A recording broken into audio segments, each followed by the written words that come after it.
Bismillahirrahmanirrahim. So today is our last lecture of control systems. In this lecture, we will study a small topic related to lead compensator. So इससे पहले हमने जो ideal derivative compensator किया था, उसमें हम जो है वो एक जीरो जो है वो ऐड कर देते थे और उसका इफेक्ट जो है वो ट्रांजिएंट रिस्पांस में देखते थे। इसमें जो है वो हम सिर्फ जीरो नहीं ऐड करेंगे बल्कि एक जीरो भी करेंगे और एक पोल भी ऐड करेंगे। और हम फिर आगे जाकर देखेंगे कि we can add as many as the number of zeros and poles we want to get our desired transient response. यानी आप दो पोल दो जीरो भी ऐड कर सकते हैं, तीन पोल तीन जीरो भी ऐड कर सकते हैं, as long as angle and magnitude criterion are met. तो ये जो आइडियल डेरिवेटिव कंपोनेंट कंपनसेटर है ये उसी की ही अप्रोक्सीमेशन है। फर्क सिर्फ ये है कि आइडियल डेरिवेटिव जो कंपनसेटर है वो एक्टिव सर्किट कंपोनेंट से बनता है और ये पैसिव सर्किट कंपोनेंट से बन जाता है। ये लेस एक्सपेंसिव है, वो more expensive. So let's say how we are gonna proceed. So concept जो है इसका सिंपल ही है कि हमने वही इसमें एंगल क्राइटेरियन जो है उसको फॉलो करना है, जो कि तमाम जितने भी आप कंपनसेटर डिजाइन करते हैं उन सब में दोनों क्राइटेरियन जो है उनकी हेल्प से आप बहुत सी कैलकुलेशंस करते हैं। ये भी कोई डिफरेंट नहीं है, सेम इसमें भी कंसेप्ट है। सम of zeros and pole angles made with respect to the reference pole।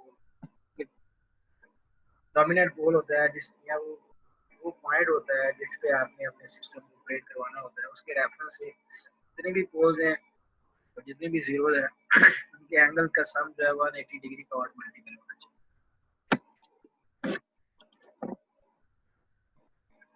So concept जो है वो बड़ा सिंपल है कि आपके पास लेट से एक अनकंपनसेटेड सिस्टम है, वो इतना पार्ट है, ये वाला ये जो पार्ट है वो अनकंपनसेटेड सिस्टम। अभी आपने कोई कंपनसेटर नहीं लगाया और उसमें ये दो पोल है, एक जीरो है और वो अपना अपना एंगल जो है वो बना रहे हैं with respect to positive x axis moving anti clockwise. Pole 2 जो है वो थीटा 3 एंगल बना रहा है, पोल 1 जो है वो थीटा 4 बना रहा है, 01 Z1 जो है वो theta 5 angle with respect to positive x axis बना रहा है।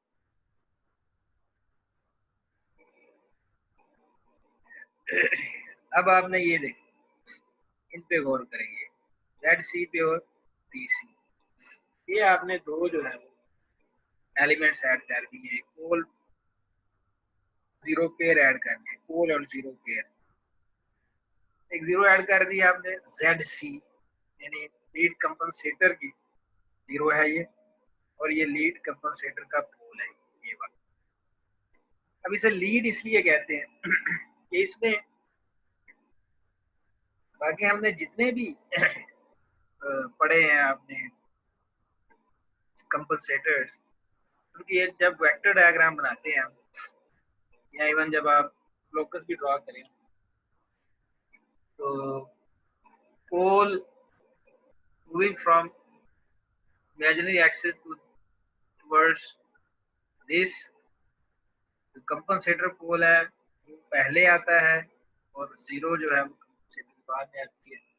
जैसे कि हमारे पास PI कंट्रोलर था, उसमें रीजन पे पोल होता था और जीरो थोड़ा सा आगे, हम पोल के बिल्कुल थोड़ा सा आगे लेफ्ट साइड पे लेफ्ट आउट प्लेन में जीरो रख देते, यानी जीरो बाद में आती, पोल पहले आ जाती। इसी तरह लैग में भी आप करते थे, उसमें यही होता था कि पोल जीरो पे नहीं होता था, यानी ओरिजिन पे पोल नहीं होता था, लैग में यहाँ कहीं होता था पोल, जीरो फिर इधर कहीं हम रख देते। स्टिल पोल पहले आता था और जीरो बाद में, लेकिन इसमें जीरो पहले आ रही है और पहले आ रहा है और वो रीजन के करीब भी नहीं है। तो ये एक डिफरेंस है। इसे ये लीड इसलिए कहते हैं कि zero is comes before the compensator, जबकि लैग जो कंपनसेटर है उसमें zero comes after the compensator. Concept simple ही है। सारी बात है, जब जीरो आप ऐड करेंगे तो ये भी एक एंगल थीटा 2 बना रही होगी with respect to positive x, with respect to this positive x axis या रियल एक्सिस के अलावा। और कंपनसेटर पोल जो है इस डिजायर्ड पोल लोकेशन, यानी वो आपका ऑपरेटिंग पॉइंट है यहाँ पे वो डोमिनेंट पोल होगा, उसके रेफरेंस से थीटा 1 एंगल बन रहा है ये वाला, ये कंपनसेटर पोल बना रहा है। और इन दोनों का डिफरेंस यानी थीटा 2 ऑब्वियसली जो है वो ज्यादा है एज कम्पेयर टू थीटा 1। तो इन दोनों का डिफरेंस जो है वो थीटा सी होगा, यानी इसे हम कंपनसेटर एंगल कहते हैं। लेकिन compensator theta 2 minus theta 1 is equal to theta C. तो बड़ा सिंपल कंसेप्ट है। बाकी जो सारे स्टेप्स हैं वो तो वही है, इसके भी जो बाकी और सारा प्रोसीजर भी वही है। जो ग्राफिकल मेथड हम पढ़ रहे हैं डिजाइन में, सारा प्रोसीजर वही है। तो अभी मैं बताऊंगा, सिर्फ कंसेप्ट ये है कि आपने एक pole and zero pair add कर देना है, लेकिन जीरो पहले आनी चाहिए moving from the imaginary axis towards left side, और कंपनसेटर का पोल बाद में आना चाहिए। जबकि बाकी जो आपने पीआई पढ़ा है या लैग पढ़ा है उसमें पोल पहले आया था, जीरो बाद में। उसी तरह फिर जब आप इसमें एंगल क्राइटेरियन लगाते हैं तो पोल्स कितने, 1 2 3 अब हो गए, तो तीनों का, इन तीनों को हमने इकट्ठा कर दिया। ये एंगल थीटा 1 है, थीटा 3 है, थीटा 1 थीटा थीटा थीटा 3 के साथ माइनस साइन आ जाएगा, और 2 जीरो के साथ पॉजिटिव एंगल आ जाएगा। ठीक है, प्लस 1 180 डिग्री मींस 180 का ऑड मल्टीप्लाई है, एक जीरो आप रख सकते हैं। तो इसमें एक बात चीज बतानी जरूरी है कि अगर आप लीड कंपनसेटर में एक पोल जीरो पेयर ऐड करनी और आपकी रिक्वायरमेंट ट्रांजिट रिस्पांस की पूरी हो जाए, यानी जितना आप सेटलिंग टाइम चाहते हैं या जितनी ओवरशूट चाहते हैं या जितनी पीक वैल्यू चाहते हैं, ये सारे ट्रांजिट परफॉर्मेंस पैरामीटर है, वो फुलफिल हो जाते हैं तो ठीक है। अदरवाइज आप जो है वो एक एक्स्ट्रा पोल जीरो पेयर भी ऐड कर सकते हैं। जैसे कि ये ZC1 है और PC1 है, ये एक यहाँ पे जीरो होगी, इधर पोल होगा, एक आपने ऐड किया है, फिर एक और भी आप ऐड कर सकते हैं ZC2 और PC2, ZC3 PC3। जब तक आपका डिजायर्ड रिस्पॉन्स नहीं आ जाता, आप अपनी मर्जी के मुताबिक पोल जीरो पेयर ऐड कर सकते हैं। यूजली एक या दो पेयर से ही आपका रिस्पॉन्स जो है transit response performance parameters fulfil हो जाए। तो एग्जांपल से हम सॉल्व करेंगे इसको। Design a lead compensator for the following system that will reduce the settling time by a factor of, so while maintaining a 30% overshoot। तो इसमें जब कंपनसेटर लगा देंगे आप जो सेटलिंग टाइम है वो by a factor of 2 reduce हो जाएगा, यानी हाफ हो जाएगा, यू कैन से दैट। और परसेंटेज ओवरशूट मेंटेन रखनी है, कांस्टेंट रखनी है। Zeta it means you can not change zeta, damping ratio को आप चेंज नहीं कर सकते। सो लेकिन हमें डैम्पिंग रेशियो का पता नहीं है, how can we find zeta? Zeta और परसेंटेज ओवरशूट, इनका आपस में एक रिलेशनशिप, चैप्टर 4 में हम लिखा है, इस चैप्टर की स्लाइड में भी बार बार मैंने लिखा है। उस रिलेशनशिप से आप अगर परसेंटेज ओवरशूट गिवन है तो आप जीटा फाइंड कर लेते हैं, जीटा गिवन है तो आप परसेंटेज ओवरशूट फाइंड कर लेते हैं। ये तो होगी बात। जीटा भी सेम रहेगा अनकंपनसेटेड और कंपनसेटेड सिस्टम की कैलकुलेशन में, और परसेंटेज ओवरशूट भी सेम रहेगी। ये these are constants, they cannot change for the design of lead compensator। settling time change हो रहा है, यानी अगर मैं इस तरह लिखूं TS uncompensated, let's say वो A है अगर, तो सेटलिंग टाइम फॉर कंपनसेटेड क्या है? कंपनसेटेड सिस्टम के लिए सेटलिंग टाइम होगा a/2. The problem on our hand is first design जब आप करेंगे कंपनसेटेड सिस्टम के लिए तो उससे पहले हमें अनकंपनसेटेड सिस्टम का भी सेटलिंग टाइम पता होना चाहिए, जिसके लिए हमें हमारे पास काफी फार्मूले हैं, दो फार्मूले हैं बल्कि।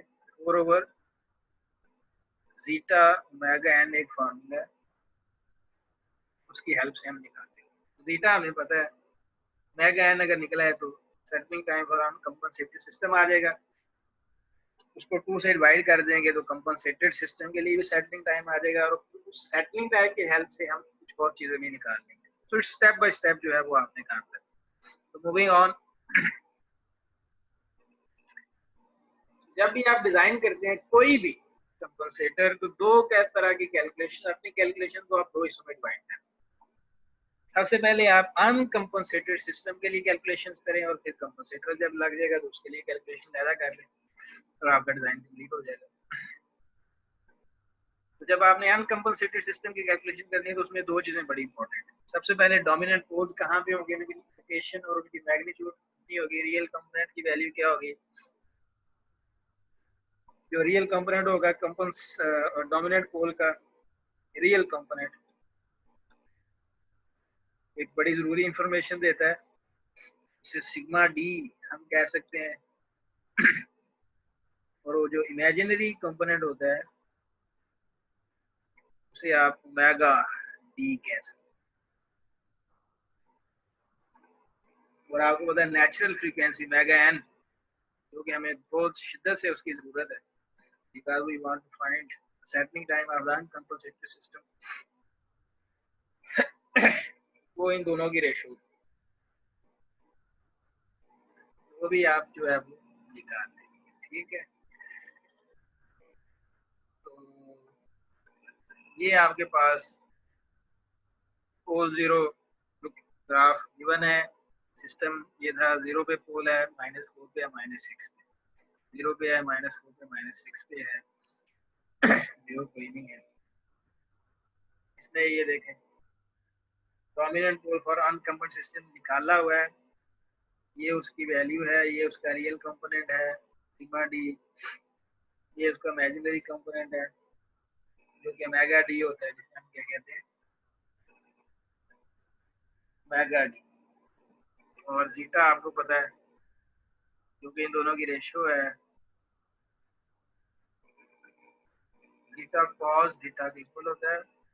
जीटा वो एंगल होता है जो ये जीटा लाइन बना रही होती है, द इमेजिनरी एक्सिस, ये वाला जो है। परसेंटेज ओवर शूट से आपने जीटा निकाल लिया, जीटा जब निकलेगा फिर आप कॉस इनवर्स जीटा का लेंगे तो आपके पास ये वाला एंगल भी आ जाएगा। वेरी सिंपल कैलकुलेशन है, आप परसेंटेज ओवरशूट से, ओवरशूट परसेंटेज से आप ये वाला जीटा निकालें और फिर कॉस इनवर्स जीटा करें, एंगल निकल आएगा।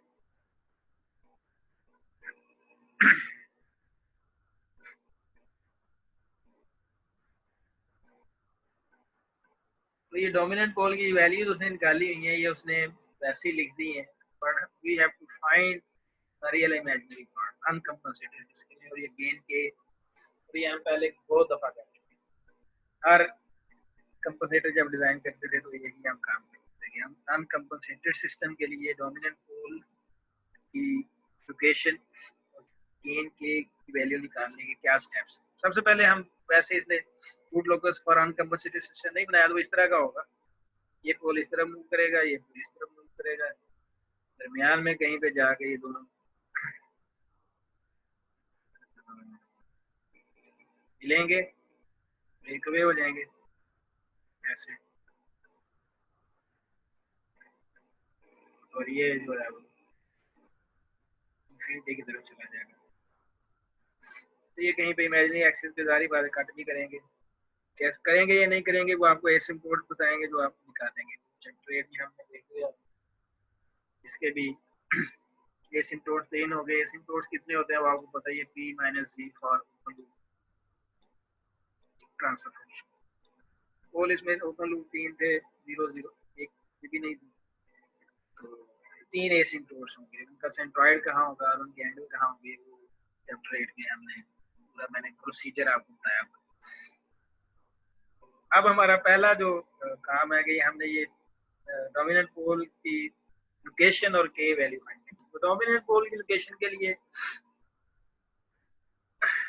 सिंपल आपको पता है कि रूट्स जो होती हैं, कि ये हम डैम सिस्टम के लिए बात कर रहे हैं, रूट का फार्मूला होता है माइनस जीटा मैग एन, जो कि हमने पहले पढ़ा हुआ है, plus minus under root 1 minus zeta square, ये हमें फार्मूला होता है, इधर मैग एन होता है।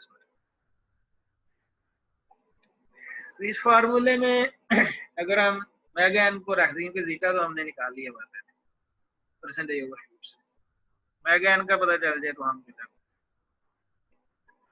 डोमिनेंट पोल की वैल्यू निकाल सकते। और मैग एन कैसे निकलेगा वो मैं स्टेप कई दफा आपको बता चुका हूँ, चले हम उसे रिव्यू करते हैं, पिछली एग्जाम्पल से कर लेते हैं, पिछले लेक्चर से हम चलते हैं।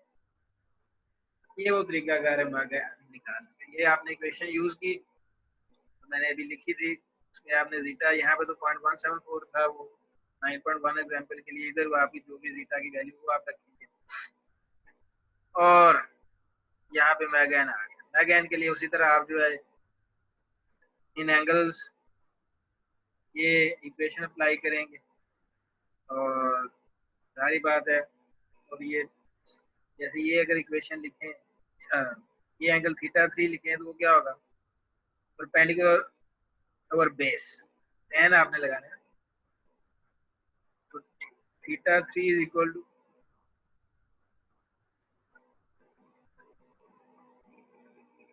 tan थीटा 3, उसकी वैल्यू क्या होगी, ये वाली लेंथ और ये वाली लेंथ, ये वाली लेंथ, ये वाली, सारी बात है। ये लेंथ इसकी क्या है, अभी हमें मैग एन का नहीं पता, तो ये वाली लेंथ होगी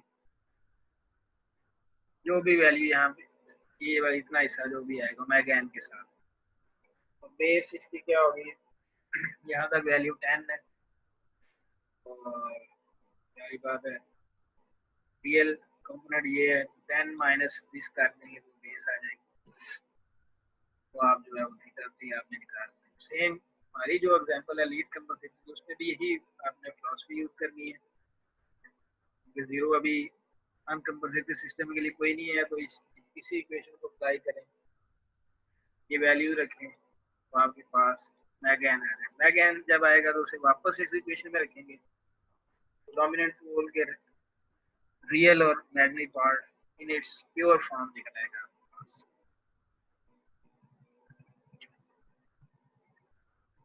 वेरी इजी। अच्छा, उसके बाद के कैसे निकालते हैं, आपने डोमिनेंट पोल की लोकेशन जब निकले के चाहिए, आप के आप फाइंड करेंगे कि डोमिनेंट पोल के ऊपर के की वैल्यू क्या है, तो उसके लिए वही फार्मूला, अगर थोड़ा सा मैं रब करूँ इसे,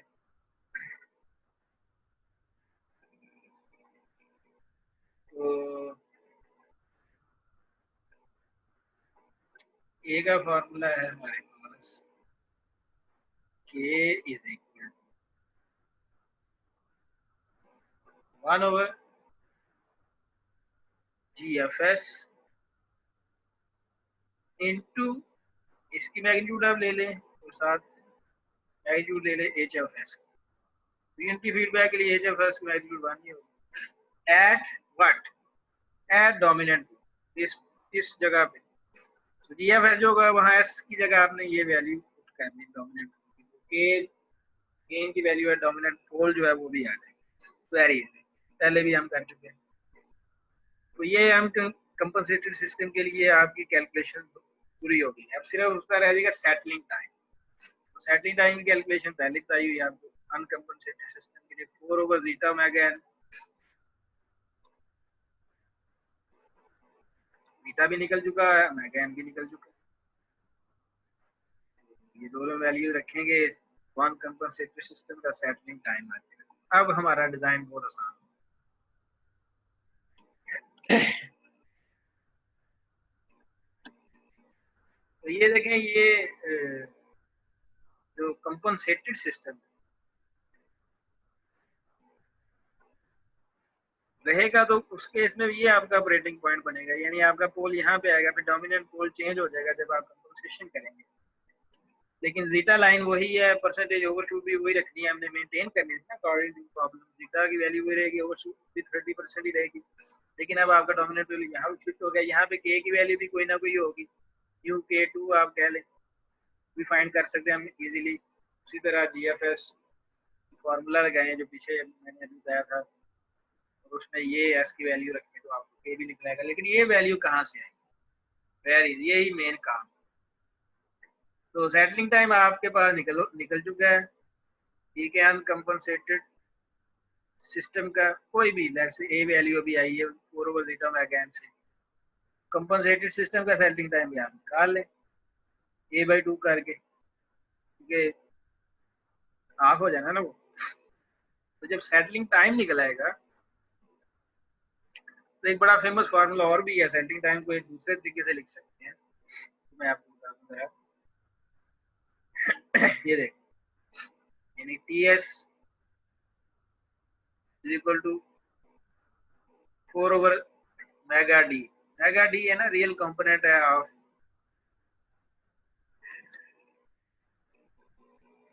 डोमिनेंट। ये कंपनसेटेड सिस्टम का TS निकल चुका है, ये वैल्यू पता है अब आपको। अनकंपनसेटेड सिस्टम को 2 से डिवाइड किया था तो कंपनसेटेड सिस्टम का TS निकला था सेटलिंग टाइम, ये भी पता है। तो मेगा डी आप निकाल सकते हैं, जैसे इस फॉर्मूले में 4 ओवर TS करें तो आपको जो कंपनसेटेड सिस्टम का डोमिनेंट पोल है उसका रियल कंपोनेंट पता चले। Very nice. अब सिर्फ रह गया उसका, यानी ये जो ये है ना, ये है ओमेगा सिग्मा डी, जो कि किसके इक्वल है, जीटा, सॉरी ट्राइंग सही नहीं है, जीटा ओमेगा एन के इक्वल है। ये दोनों वैल्यू फाइंड हो चुकी हैं, तो वहां से आपने जो है नहीं, सॉरी, ये आपने ऐसे नहीं, ये अनकंपनसेटेड सिस्टम के लिए वैल्यू फाइंड हो चुकी है। ये आपने निकाला है सिंपल उसी फॉर्मूले से कि जो कंपनसेटेड सिस्टम का TS और compensated system is equal to A/2, यानी अनकंपनसेटेड सिस्टम का जो सेटलिंग टाइम है अनकंपनसेटेड, उसको 2 से डिवाइड किया था और फिर यहाँ पे फॉर्मूला लगाया था 4 ओवर, इसको हमने लिखा था 4 ओवर सिग्मा डी,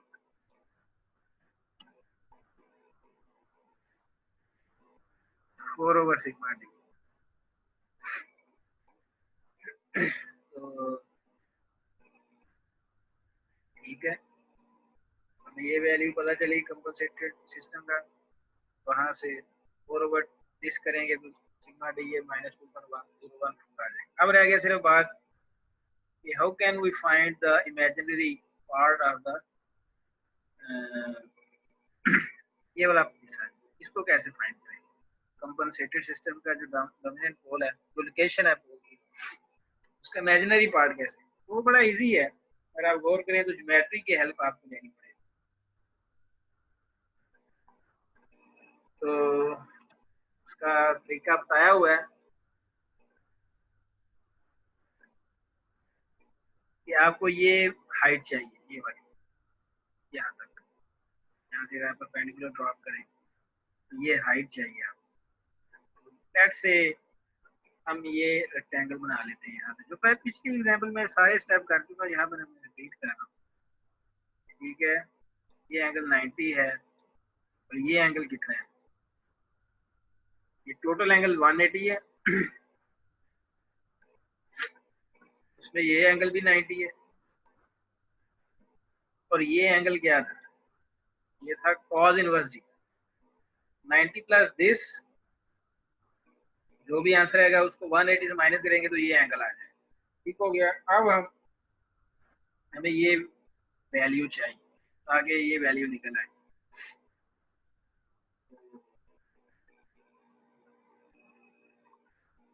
आप लगा दें tan ऑफ दिस एंगल, वो क्या होगा, परपेंडिकुलर और बेस। अब आपको बेस तो पता है ना, क्योंकि ये वही है रियल सिग्मा डी, आपको पता है ये -2.1। तो tan आप लगाएंगे tan ऑफ दिस एंगल, ये एंगल लेट से इसको एंगल को मैं कोई भी नाम दे देता हूँ, थीटा ए कह देते हैं। चलो tan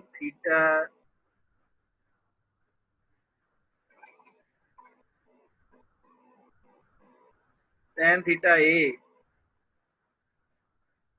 किसके इक्वल होगा, ये हमें पार्ट चाहिए, उसको भी मैं ए लेंथ रख देता हूँ, और बेस माइनस बेस की लेंथ कितनी है, इग्नोरिंग द साइन 0.1। एंगल ये हमें पता है 180 minus this angle plus this angle. ये एंगल कहाँ से आता है, cos इनवर्स थीटा का। तो यहाँ से बस सिंपल ए निकला, इमेजिनरी पार्ट भी निकला है, वेरी इजी। पोल की पूरी लोकेशन आ जाएगी। तो यहाँ पे गेन आप उसी तरह फाइंड कर सकते हैं। गेन के लिए फॉर्मूला क्या हमने यूज किया हुआ था, यानी now gain at the new operating point, जो कि कंपनसेटर लगाने से होगा, उसे K2 चलो कह देते हैं। तो उसी तरह GFS HFS मैग्नीट्यूड, अब HFS तो 1 नहीं होगी इस मैग्नीट्यूड, लेकिन GFS ये ओपन लूप वाला GFS नहीं रहेगा, बल्कि उसमें जो है वो आपको कंपनसेटर लगाने से जो GFS बनेगा वो चाहिए। तो मैं अभी आगे बताऊंगा कि GFS कौन सा यूज करना है और फिर उसमें ऐसे ये रखना है, तो फिर ये गेन वहां पे निकल आएगा। क्योंकि GFS चेंज हो जाएगा थोड़ा सा, क्योंकि अब आप कंपनसेटर ऐड कर रहे हैं लीड, यानी आप एक जीरो ऐड कर रहे हैं और एक पोल भी ऐड कर रहे हैं। तो वो पोल एंड जीरो की लोकेशन जो है, जब हम पता चल जाएगी कंपनसेटर की पोल एंड जीरो की लोकेशन पता चल जाएगी, तो हमारा डिजाइन कंप्लीट हो जाएगा। उसी के लिए हम आगे चलते हैं। सबसे पहले आप अनकंपनसेटेड सिस्टम के जितने भी पोल्स हैं उनका इस जो आपका ऑपरेटिंग पॉइंट डोमिनेंट पोल आ गए ऑपरेटिंग पॉइंट के ऊपर, यानी ऑपरेटिंग पॉइंट ही ऐसे आपने डोमिनेंट पोल का की लोकेशन है ये वाली, इसके रेफरेंस से जितने भी आपके जो कंपनसेटेड सिस्टम के पोल्स हैं उनके एंगल निकालने हैं। तो ये एंगल उसी तरह 90 प्लस दिस एंगल हमें पता है cos इनवर्स, तो ये अगर 90 है तो ये 20.98 था ये वाला एंगल। तो कैसे निकला वो आपने इसी तरह इसका cos इनवर्स निकालना है। ये 10.98 है। ये एंगल कितना वेरी नाइस। अब ये कैसे निकालेंगे भाई, ये प्रॉब्लम होगी हमारे पास, क्योंकि आपने परेशानी होना, इसी तरह आपने यहाँ से परपेंडिकुलर ड्रॉप कर लेना है और tan थीटा आपने लगा, लेकिन हमें उसके लिए ये लेंथ चाहिए। ये लेंथ तो हमें पता है, क्योंकि ये लेंथ तो जितनी भी राइट ट्राइंगल्स बनेगी के लिए सेम होगी, वो ये है 5.25। लेकिन ये लेंथ कितनी, ये लेंथ कितनी है 4। ये वेक्टर जो है यहाँ से लेके यहाँ तक है 4, ठीक है। और उसमें से अगर ये वाला निकाल दें, ये वाला, ये वाली लेंथ निकाल दें, तो हमारे पास कौन सी लेंथ आ जाएगी, ये वाली। हमारे पास ये लेंथ आ जाएगी, तो ये हमें चाहिए। So 4 minus real component of the compensator का जो डोमिनेंट पोल हमने निकाला है, ऑपरेटिंग पॉइंट का रियल कंपोनेंट है, उसमें 4 को उसमें से माइनस करेंगे तो ये लेंथ आ जाएगी। जब ये लेंथ आ जाएगी तो ये एंगल आपने फाइंड करना है, tan थीटा के थ्रू आप ये एंगल फाइंड कर सकते हैं। तो tan थीटा जब आप लिखेंगे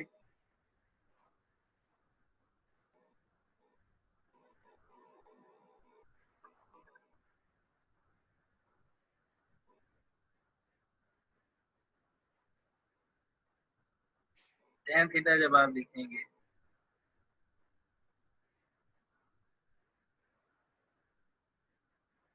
ये वाला थीटा, इसको कोई भी थीटा 1 थीटा 2 कोई भी नाम दे, perpendicular 5.252 over base 4 minus 2.014, tan inverse करके आप निकाल लेंगे। ये एंगल फिर इसी तरह, ये एंगल वो क्या होगा, उसी तरह ये है हाइट तो वही रहेगी, ये लेंथ क्या होगी उसी तरह 6 माइनस 2.014 करेंगे तो ये लेंथ सारी आ जाएगी। तो दोबारा आप tan का फॉर्मूला यूज करके ये एंगल, तो तीनों एंगल जब निकल आएंगे तो अगर ये पॉइंट जो ऑपरेटिंग पॉइंट गुड लोकस के ऊपर है, ठीक है, कंपनसेटर लगाने के बाद जो ऑपरेटिंग पॉइंट होता है वो डोमिनेंट पोल की इक्वेशन होती है, वो गुड लोकस के ऊपर होना चाहिए। गुड लोकस के ऊपर होने के लिए जरूरी है कि इन तीनों एंगल्स का नेगेटिव सम जो है वो 180 का ऑड मल्टीपल। लेकिन इस केस में देखिए एंगल आपने उनका ऐड किया, उनको फिर माइनस लगा दिया, क्योंकि बोल के एंगल जब माइनस लगाते हैं वो 233 आ गया, यानी एंगल 180 से ज्यादा है, तो हमें कितना ज्यादा है 53.069 ज्यादा, तो हमें कुछ जो है वो अरेंजमेंट करनी पड़ेगी ताकि ये एंगल 180 रह जाए। तो उसके लिए हम एक जीरो ऐड कर देते हैं पहले, क्योंकि हमें एंगल जो है वो प्लस एंगल ऐड करते हैं ताकि ये 180 के डिक्रीज हो।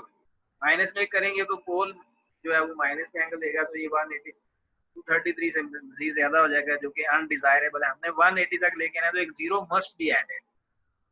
सो इसमें फिर जीरो की लोकेशन आप अज्यूम करते हैं, ये बात ध्यान में रखिए, जीरो आप अज्यूम करते हैं।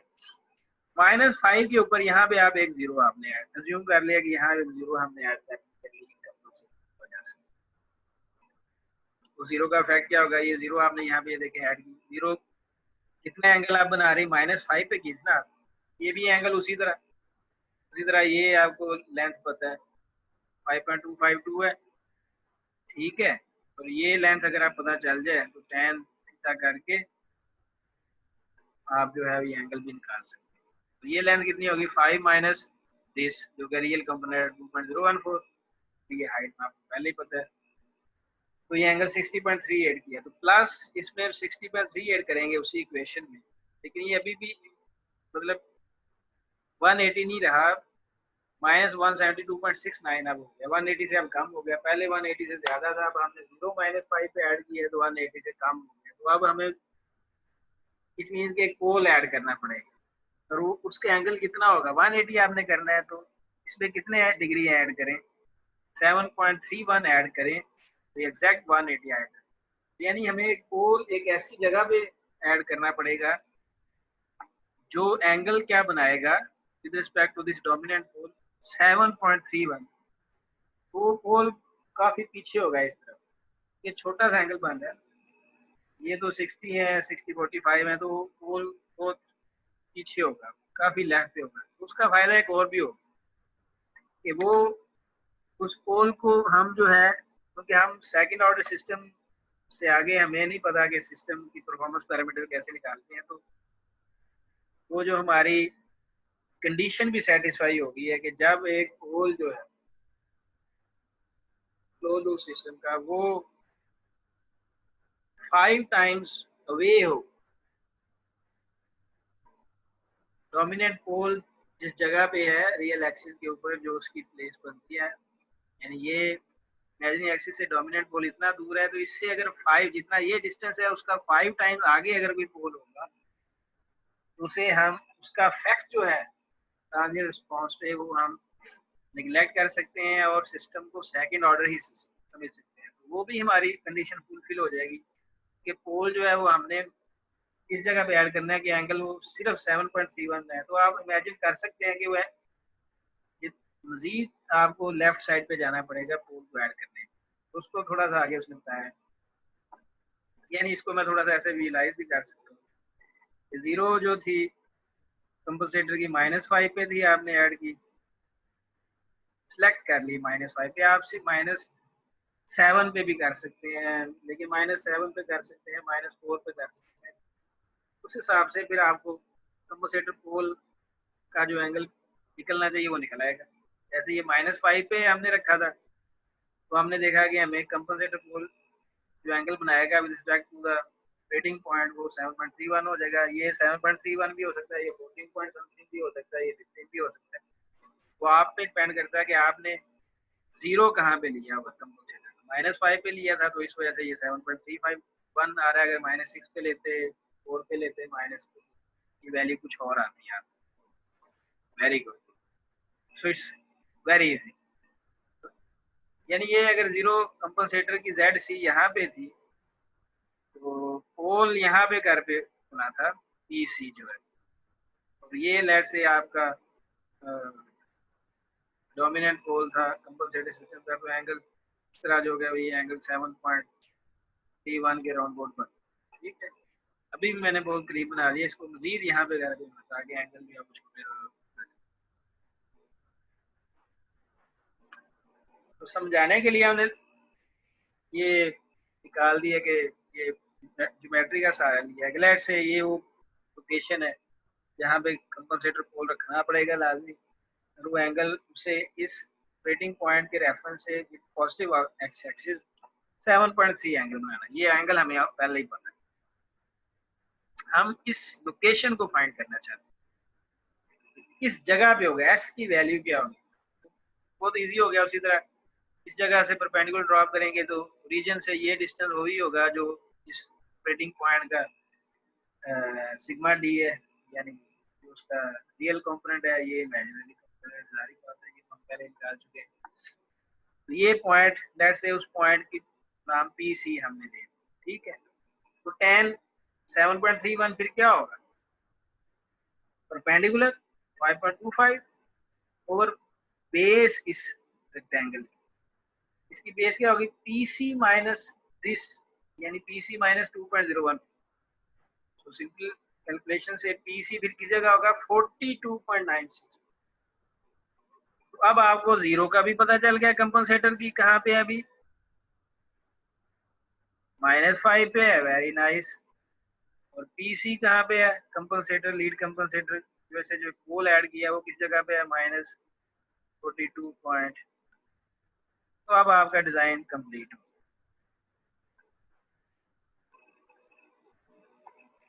अब आपका ये कंपनसेटर का जो ट्रांसफर फंक्शन है वो ये है k इंटू एस प्लस 5 क्योंकि वो जो 0 -5 के ऊपर है, और डिवाइडेड बाई एस प्लस 42.96 जो आपने पीसी की लोकेशन निकाली। तो बस ये आपका रूट लोकस जो है वो कंपनसेटर सिस्टम का इस तरह आप बना सकते हैं। 0 पे पोल है, -4 पे है, -6 पे है, और एक आप -42.96 पे आपने ऐड किया था, और 0 यहाँ पे आप ऐड करेंगे। अब इसी तरह रूट लोकस ये पोल इस तरफ मूव करेगा, ये पोल इस तरफ मूव करेगा, यहाँ से ब्रेक भी हो जाएगा, यहाँ पे करके वो आपका ऑपरेटिंग पॉइंट भी आ रहा होगा जो कंपनसेटर की वजह से पोल डोमिनेंट पोल बनाएगा, उसको रूट लोकस के ऊपर लाई करना चाहिए ना, कंपनसेटर की वजह से रूट लोकस। और यहाँ से अब रूट लोकस इस तरफ इसलिए आएगा क्योंकि जीरो की तरफ इसने कन्वर्ज करना है, और ये जो है ये इस तरफ इसलिए नहीं आएगा कि इसने अब इन्फिनिटी की तरफ जाना है। वो आपको पता है ये दोनों सेगमेंट रूट लोकस का हिस्सा क्यों नहीं है, ये आपको पता ही है। इस सेगमेंट पे आप देखें कि पोल एंड जीरोस की कितनी क्वांटिटी, 1 2 3 4 इवन है, इसलिए ये हिस्सा नहीं है रूट लोकस। इस जगह पे आप देखें 1 एंड 2 है, ये भी इवन है, तो ये जगह भी रूट लोकस का हिस्सा नहीं है। ये पहले हम चेक करें, वेरी इजी। इस तरह आपने जो है वो डिजाइन जो है कंप्लीट कर लेना। स्टेप्स वही हैं जो हम पहले पढ़ते आ रहे हैं, सिर्फ इसमें एक नया कंसेप्ट है कि आपने एक जीरो भी ऐड करनी है और पोल भी ऐड करना है। वो तो हम पीआई में भी करते हैं, लैग में भी करते हैं, लेकिन फर्क ये है कि इसमें जीरो लीड करेगी पोल, यानी जीरो पहले आएगी as you move towards region to this, इस डायरेक्शन में जो ही आप मूव करेंगे तो जेड सी पहले आएगा और पी सी बाद में आएगा। ये पी सी, ये खास डिफरेंस है। और दूसरा डिफरेंस ये है कि पीसी और रेड सी रीजन के बहुत करीब भी नहीं है, बहुत दूर भी हो सकते हैं। ये देखें, ये जो पोल आपने ऐड किया ये -42.96, it is far far away from the region. और जीरो भी -5 डिस्टेंस, ये भी कम नहीं। इस एग्जांपल में तो हमारा काम इस तरह हो गया, समटाइम्स आपको एक और जीरो और एक और पोल भी ऐड करना पड़ जाता है कंपनसेटर, पर्पस वही है। तो let's summarise the design process. कोई भी कंपनसेटर डिजाइन करना है तो सबसे पहले आपने अनकंपनसेटेड सिस्टम की कैलकुलेशन करनी है, और फिर कैलकुलेशन आपने कंपनसेटेड सिस्टम की करनी है। अनकंपनसेटेड की कैलकुलेशन में क्या क्या चीजें इंपॉर्टेंट है कि उसकी वजह से डोमिनेंट पोल कहाँ पे होगा, अनकंपनसेटेड सिस्टम का कहाँ पे होगा, और के की वैल्यू क्या होगी वो आपने निकाल लेनी है। उसके लिए आपको जीटा पता होगा, ठीक है, कुछ रिक्वायरमेंट्स गिवन होगी डिजाइन प्रॉब्लम में, उसकी हेल्प से आप निकाल सकते हैं। और मेन इक्वेशन ये तो लगाते हैं S12 डोमिनेंट पोल के रूट्स हमारे पास ये जो अंडर डैम सिस्टम के लिए यूज होती है, इसकी हेल्प से आप निकाल लेते हैं। अगेन पता चल गया तो जीता तो पहले पता होता है, अनकंपनसेटेड सिस्टम की रूट्स भी आ जाएंगी। उसमें मैगन कहाँ से निकलते हैं, एंगल क्राइटेरिया से और ज्योमेट्री के हेल्प से निकलते हैं। Step by step. फिर बाद में कंपनसेटर की कंपनसेटेड सिस्टम की कैलकुलेशन कैसे है, कोई ना कोई परफॉर्मेंस क्राइटेरिया गिवन होंगे, उनकी हेल्प से आपने उसी तरह डोमिनेंट पोल का रियल पार्ट निकाल लेना, और फिर ज्योमेट्री की मदद से आपने डोमिनेंट पोल का इमेजिनरी पार्ट भी निकाल लेना। वो जब निकल आएगा फिर आपने आए ना कि कंपनसेटर का जो पोल है उसकी लोकेशन कहाँ पे होगी, या कंपनसेटर की जो जीरो है उसकी लोकेशन कहाँ पे होगी। यूजली जब आप पोल और जीरो दोनों ऐड करते हैं तो किसी एक को ज्यूम करते हैं और दूसरी निकाल लेते हैं। जैसे इस केस में आपने जीरो को -5 पे ज्यूम कर लिया और पोल की लोकेशन निकाल ली उस लिहाज से। इस तरह आप पोल को भी ज्यूम कर सकते हैं, लेकिन बेटर ये है कि आप जीरो को ज्यूम करें। ये सारा प्रोसेस है। If you know the geometry, if you know the geometry, if you know this equation, और कुछ सेटलिंग टाइम तो फार्मूला आपको आता हो, जीटा का आता हो, ओवरशूट का आता हो, तो डिजाइन प्रॉब्लम कुछ नहीं है। और पता होना चाहिए कि हर जो कंपनसेटर जो आप डिजाइन करते हैं उसमें करते क्या है, क्या चीज करते हैं। जैसे मैं समरी के तौर पे बता देता हूँ, पीआई कंट्रोलर में आप रीजन पे एक पोल ऐड करते हैं, और रीजन से बिल्कुल थोड़ा सा आगे, जस्ट माइन्यूट सा आगे आप एक भी ऐड करते हैं।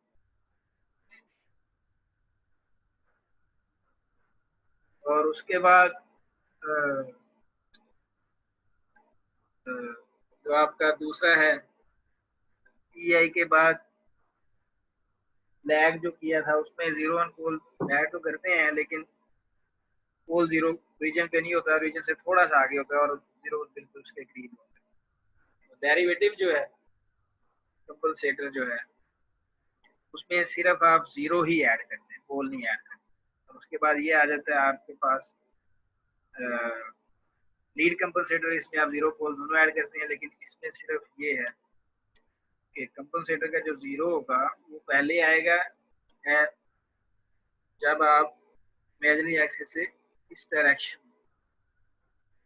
मूव करेंगे, जीरो पहले आएगा, पोल बाद में आएगा। तो इसलिए लीड इसे कहते हैं। लैग में पोल पहले आता है, जीरो बाद में आता है। बाकी सारी कैलकुलेशन मैंने कंप्लीटली इन स्लाइड में आपको step by step with the help of example मैंने करवा दिया।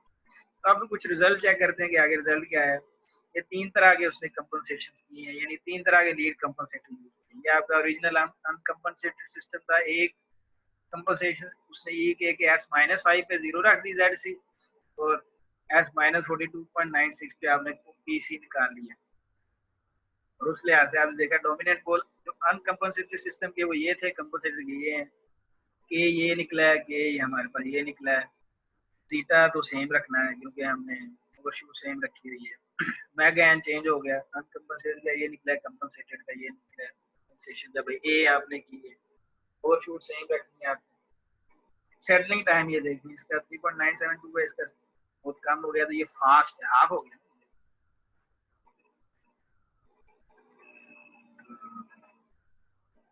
सेटलिंग टाइम सब में सेम है, क्योंकि कंडीशन यही है कि सेटलिंग टाइम अनकंपनसेटेड का हाफ हो जाना चाहिए। सेटलिंग टाइम तीनों कंपनसेशन में हाफ रखा हुआ है आपने, अनकंपनसेटेड का हाफ। पीक टाइम यानी पीक वैल्यू जो है रिस्पांस की, वो किस टाइम पे आएगी, तो ये है अनकंपनसेटेड की देर से आएगी, इसकी पहले आ जाएगी। और वो सेम है। और ये स्टैटिक एरर कांस्टेंट्स हैं, जितनी एरर कांस्टेंट की वैल्यू ज्यादा होगी उतना स्टेडी स्टेट एरर कम हो जाएगा। तो ये एरर कांस्टेंट की वैल्यू देखें, कंपनसेशन ए में सबसे ज्यादा है, इनमें थोड़ी कम है, और अनकंपनसेटेड की और भी कम है, तो ये बेटर है। स्टेज एरर देखें कम है इसमें। अदर पोल्स आप निकाल सकते हैं कोई भी। तो ये कैसे निकलेंगे, ये अब जब आप पोल लूप ट्रांसफर फंक्शन को निकालेंगे तो उसके पोल ही होंगे। इसमें 0-5 पे रखी है, लेकिन इसमें देखें बड़ी एक इंटरेस्टिंग चीज, दूसरे में कंपनसेशन एट बी 0-4 पे रख, लेकिन एक पोल भी -4 पे था, तो ये पोल 0 कैंसिल हो गए आपस में। तो ये भी आप कर सकते हैं, यानी जिस जगह पे पोल है उस जगह पे 0 भी कर दें तो उससे क्या फर्क पड़ता है, उससे कैंसिलेशन हो जाएगी पोल 0 की, उससे भी काफी चीजें इंप्रूव हो गई हैं। आपका सेटलिंग टाइम भी हाफ हो गया है, स्टेडी स्टेट एरर भी कम हो गई है। Very nice. और तीसरा जो है, इसमें पोल 0 कैंसिल नहीं हुए, -2 के आपने 0 रखी, नीचे कोई फैक्टर नहीं जिससे ये कैंसिल हो जाए। तो ऑल एंड ऑल आप कोई भी कंपनसेशन यूज कर सकते हैं, but to me the best compensation is this, जिसमें एरर भी काफी कम हो गया और सेटिंग टाइम वही हमने अचीव कर दिया। ये देखो कंपनसेशन ए बी एंड सी तीनों की पीक जो एक ही टाइम पे आ रही है, ये तीनों की पीक इसी टाइम पे आ रही है। ये जो पीक है ये तो अनकंपनसेटेड सिस्टम की। सेटिंग टाइम अगर देखें ए बी और सी, ये जो ब्लू लाइन है ये कंपनसेशन सी की, इसका जो सेटलिंग टाइम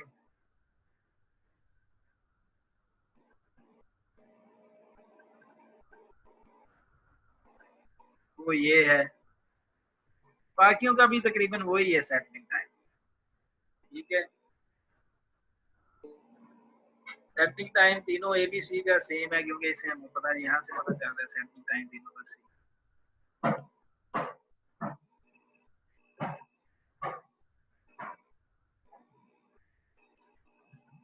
ये इस ग्राफ की हेल्प से आप जो है वो इस टेबल को एक्सप्लेन, या इस टेबल की हेल्प से इस ग्राफ को एक्सप्लेन कर सकते हैं। यहाँ पे हमारा लीड कंपनसेशन जो है वो भी खत्म हो जाती है। Very interesting topic. सारे जो डिजाइन आप करते हैं कंपनसेटर के बड़े सिंपल है, स्टेप बाय स्टेप आपने काम करना है। एग्जांपल इस मैंने दे दी है और लेक्चर रिकॉर्डेड है। Now you just have to spend some time और आपका ये चैप्टर, क्योंकि पूरा कंट्रोल सिस्टम इस चैप्टर में कवर हो रहा है, वो हो जाए। Thank you very much and best of luck.